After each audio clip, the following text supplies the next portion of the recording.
Hello friends, नमस्ते। Sangeeta boutique में आपका स्वागत है। आज मैं एक नेट फैब्रिक से गाउन की कटिंग एंड स्टिचिंग बताऊंगी और इसमें कितने फैब्रिक लगे हैं ये इसका भी डिटेल में मैं बताऊंगी। और ये बनके बहुत अच्छा तैयार हुआ है। गाउन को बनाने के लिए 30 मीटर कपड़ा पूरा लगा है, जिसमें ये 20 मीटर प्लेन नेट है और 3 मीटर ये साटन है, 3 मीटर ये अस्तर के लिए लिया है और 1 मीटर जो ऊपर के टॉप पार्ट बनाने के लिए लिया है। से पहले हम अस्तर की कटिंग करेंगे। ये 26 इंच की कमर है, तो हमने इसको 28 इंच के माप 2 इंच मार्जिन लेके कट किया है, क्योंकि ऊपर टॉप पार्ट में इलास्टिक डालेंगे। इसकी लंबाई हमने 36 इंच लिया है और फिर हम इसको अम्ब्रेला में इसको पूरा स्कर्ट कट कर लेते हैं इधर का। और ये जो है नीचे थोड़ा छोटा रहेगा ये अस्तर, इससे 2 इंच बड़ा हम साटन को कट करेंगे। इसमें नीचे थोड़ा फैब्रिक कम पड़ रहा था, तो हम यहाँ वही जो कटिंग का कपड़ा बचा था उसको अब लगा के नीचे इसको पूरा हम कट कर लेंगे, क्योंकि अम्ब्रेले में ये थोड़ा ये इसमें अर्ज कम होता है तो जोड़ आ जाता है नीचे, और ये अस्तर में पता नहीं चलेगा। इसको हमने कट कर लिया है। कट कर लेते हैं पूरा इस तरह से। और अब हम नेट फैब्रिक की कटिंग करेंगे। इसको हमने डबल अम्ब्रेला में कट किया है और 3 लेयर का बनाया है इस गाउन को हमने, तो 3 लेयर कट। सबसे पहले हम कमर का निशान लगा लेंगे। अब हम इसकी लंबाई लेंगे। इसकी लंबाई हमने 39 इंच ली है। ये सबसे नीचे वाला है जो सबसे बड़ा रहेगा। 39 इंच पे हम सब जगह मार्क कर लेंगे। ऊपर हमने 5 इंच है, तो 39 + 5 करके यानी 44 इंच पे हम सब जगह इसी तरह से निशान लगाते हुए पूरे में हम 39 इंच पर ही पूरे में निशान लगा लेते हैं। अब हम इसे चौक से पूरा गाढ़ा कर लेंगे और फिर इसकी अब हम कटिंग कर लेते हैं। चारों पूरे नीचे के जहाँ तक हमने निशान लगाया है इसको चौक से, उसकी हम पूरी कटिंग कर लेंगे। अब सेम इसी तरह हम दूसरी लेयर कट करेंगे। उसमें भी सबसे पहले हम कमर का निशान लगा देते हैं। पहले जैसे ही अब हम दूसरी लेयर को कट करेंगे, इसका भी माप हम सेम पहले जैसे कमर का माप लिए थे उसी तरह कमर का माप उतना ही हम ले लेंगे। और तीसरी लेयर में भी हम कमर का माप सेम ऐसे ही ले लेते हैं। और इसकी दूसरी लेयर की लंबाई हम 35 इंच रखे हैं। 35 इंच पे ऐसे ही हम सब जगह इसमें निशान लगा देंगे। यह पहली लेयर से 4 इंच की छोटी है। 35 प्लस ऊपर 5 इंच एंड 40 इंच पे इसमें निशान लगा देंगे। हम पूरे में 40 इंच पर निशान लगा लेंगे। जो सब तीसरी लेयर है जो सबसे ऊपर है उसमें उसकी लंबाई हमने पीछे की 24 इंच रखी है, आगे की 16 इंच रखी है। वो आगे से छोटा है और पीछे से बड़ा है। उसमें आगे सामने से खुला है और पूरे में फ्रिल लगाई गई है। और इसको अब इसमें हम 40 इंच पे पूरा निशान लगाते हुए इसी तरह से इसको हम कट कर लेते हैं। इसी तरह हम तीसरी लेयर भी कट कर लेंगे। आगे से 16 इंच और पीछे से 24 इंच है। फिर अब हम फ्रिल की कटिंग करेंगे। फ्रिल हमने 10 मीटर की बनाई है और उसको हमने 2 पार्ट में कट किया। 5-5 मीटर की हमने 2 बार की फ्रिल कट की है। 4 इंच पर निशान लगा पूरे कपड़े में फोल्ड करके पूरे में निशान लगा लेते हैं हम 4-4 इंच पर। और फिर हम इसको कट कर देते हैं। 4 मीटर की फ्रिल लगभग नीचे लगी है और 4 मीटर उसके ऊपर वाले में भी लगी है। सबसे ऊपर वाले में 2 मीटर की फ्रिल लगी है। और फिर इसी तरह हम पूरे फ्रिल को कट कर लेते हैं। और अब इसके बाद हम अस्तर को पहले नीचे से जो हमने कपड़ा कट किया था उसको हम जोड़ लेते हैं नीचे। फिर पूरे कपड़े को इसको जोड़ने के बाद हम इसके किनारे में भी सिलाई लगा देते हैं।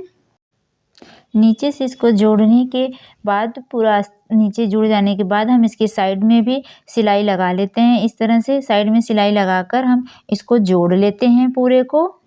इस तरह से हम पूरे को जोड़ के हमारा अम्ब्रेला स्कर्ट तैयार हो गया है। अब हम इसके नीचे को इसको फोल्ड कर लेते हैं। लगभग हमने इसको 2 इंच नीचे से फोल्ड किया है। बस नीचे सिलने के बाद ये ऐसे तैयार हो गया है। अब हम साटन को भी इसी तरह से जोड़कर और नीचे से फोल्ड करके इसमें भी हम सिलाई पूरे में लगा लेते हैं। इसको भी हमने नीचे से लगभग 2 इंच के फोल्ड किया है। नीचे थोड़ा 2 इंच के लगभग फोल्ड करने से फ्लेयर अच्छा आता है और ये देखने में बहुत सुंदर लगता है।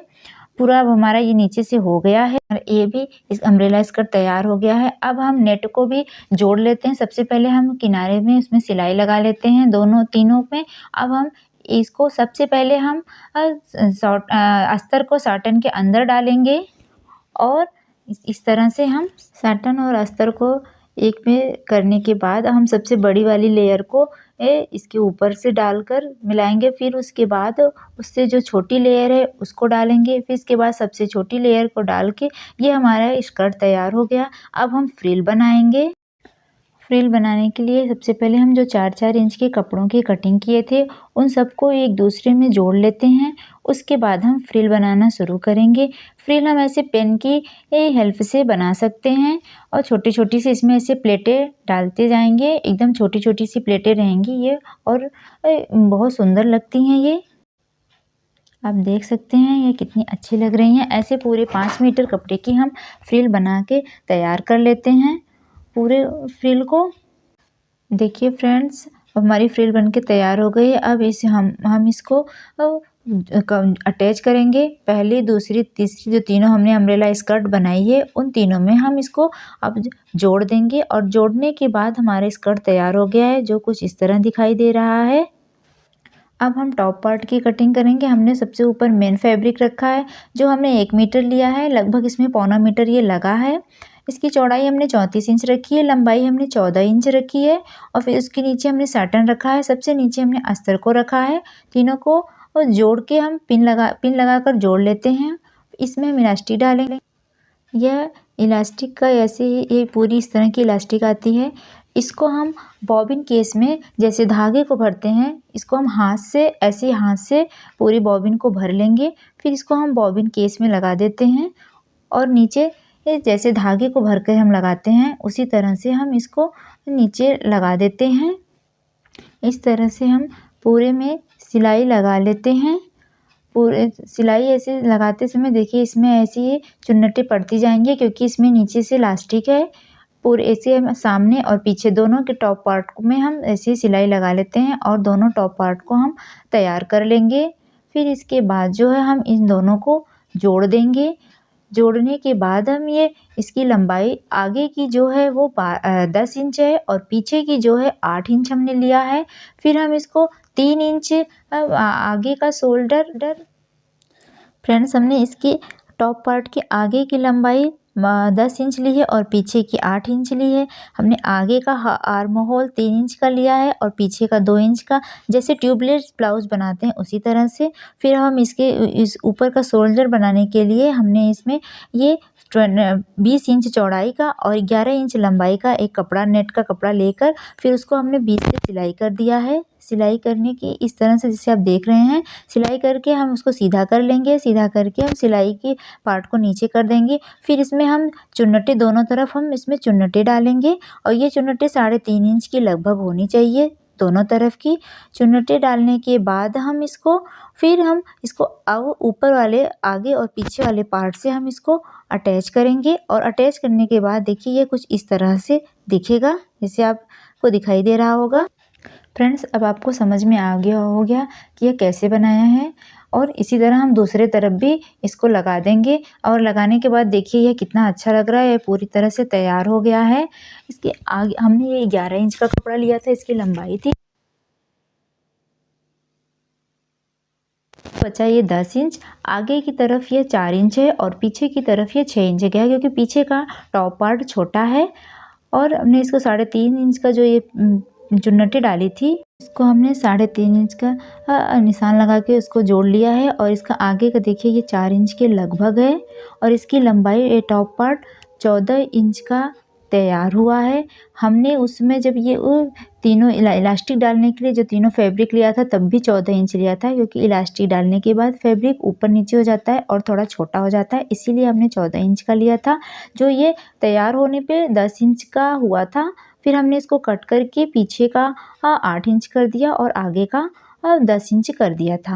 फ्रेंड्स, यह गाउन आपको कैसा लगा आप ज़रूर बताइएगा और इसमें मुझे क्या सुधारने की ज़रूरत है ये भी मुझे बताइएगा। अगर आपको यह वीडियो अच्छी लगी हो तो please like, share and subscribe ज़रूर करिएगा और कमेंट में ज़रूर बताइएगा कि यह कैसा लगा। और इसका अब ये आप फाइनल लुक देखिए,